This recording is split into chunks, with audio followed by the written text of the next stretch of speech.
All right. Hello, everyone. All right, so our esteemed MC is not here, so I'm just going to go ahead and kick us off. This is the start of our 5-minute lightning round.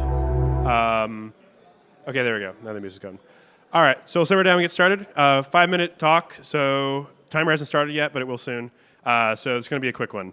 Okay, so this is a general topic, just a collection of thoughts that I've had over the years working in the industry on how we're going to meet institutional adoption in the industry in terms of security leadership, what security leaders in the space should be thinking about if you're a protocol lead or you work with, or rather a security lead at a protocol or a CISO or just someone who happened to have been given the security hat at your company because they haven't figured out a formal title yet.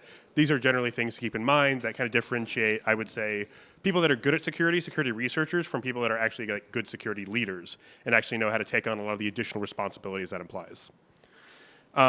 So these are all very just simple 3 points, fit in 5 minutes. The first one, because I worked at a security vendor for about 4 years, and then I actually worked at a different security vendor before my current job at Turnkey, where I do solution engineering.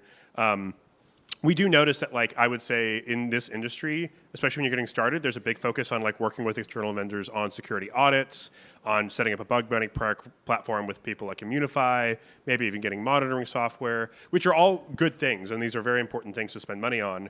But I've often seen teams sometimes skip the step of actually building up internal security prowess and building and paying for both internal security personnel, hiring a security lead or a security engineer or security researcher at some point. Sometimes their CTO or a specific security or a specific software engineer will take on those responsibilities initially, but eventually you need to start spending internally. Maybe also building internal tooling, spending a lot of internal time on bug fixes, maybe also assigning time for your software engineers to do bug hunting rather than just coding the whole time. And then generally just looking out and thinking about like, okay, what kind of return on investment are we getting for security spend? I've seen people spend buy 5 audits on the same code base and have them run in parallel, and then you basically paid 5 different auditors to find mostly the same bugs all simultaneously. So start thinking about like, what are you actually getting for the money that you're spending so you can do it more effectively. Maybe start to evaluate some of your auditors against one another if they are looking at similar scopes. Think about who's most effective. I think what's really effective is starting out with some very cheap security research auditors that you have a very productive relationship with to find a lot of early security issues in your code base, as well as working with your internal security team, and then bring in a really like brand name security firm like Open Zeppelin, like Trail of Bits, Spearbit, others, to actually do your final audit, who can hopefully find the very obscure stuff that your original team could not find, because a lot of the like very simple stuff has already been found and it's not going to like detract and distract them. Second, I think what differentiates good security leads is that you're not just focused on your internal security, you're actually having external conversations. You're talking to your customers, you're talking to the people that are integrating with you, you're talking to ecosystems. If you're deploying on a chain, you're talking to other people building on that same chain. If you're going multi-chain, you're talking to node operators, bridge operators.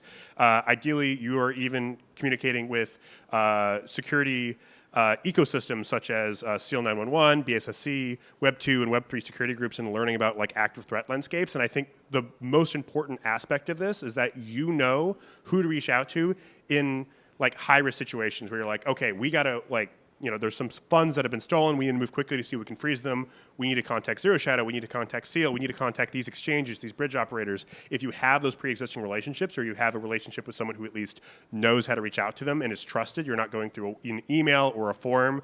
You're directly contacting someone you have a prior work relationship with. That is going to greatly accelerate your speed in being able to resolve an incident.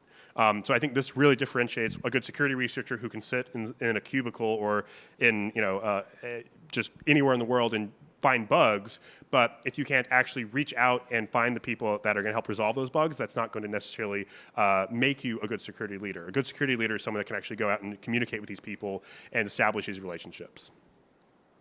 And then the third thing is like when it comes to actually showcasing security, and this is probably the most important part for institutional adoption, is that you're showing substance and not just security theater. Now, security theater maybe works for initial conversations. You can say, hey, we got these certifications, we've gotten all these audits, et cetera. That doesn't mean your current security state is good.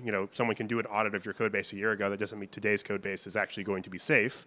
But if you're showing like, hey, this is the deployment process that we do, this is the way that we have separated our access control, you can speak to it intelligently intelligently beyond just like maybe ranting off what ISO 27001 is telling you should do or WebSock should do, which are still good certifications to have, don't get me wrong, but can you actually establish what your security practices look like? Can you maybe even give advice to the integration partners you're working with and actually tell them what their security model should consider, where you fit in their security model? And then can you like align those controls, do monitoring, and actually like maybe showcase things, have an incident page.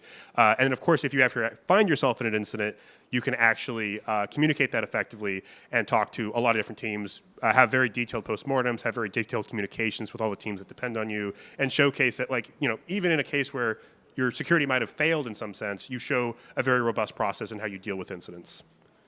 So the final quote I'll leave you with is institutions don't just adopt technology, they work with leadership they can trust. Most security leaders out there in Web 2, they don't know how to evaluate good security in Web 3. But if you sit down in front of them and you speak intelligently about your security model, even if they don't understand all of it, if they understand that you take your job seriously and that you think about a wide array of threats and that you're protecting against them, that will go a very long way. They will say, maybe I don't understand the technology enough to trust it, but I trust you because you're building the technology and you're securing it. So keep that in mind. All right, and welcome, Rajiv.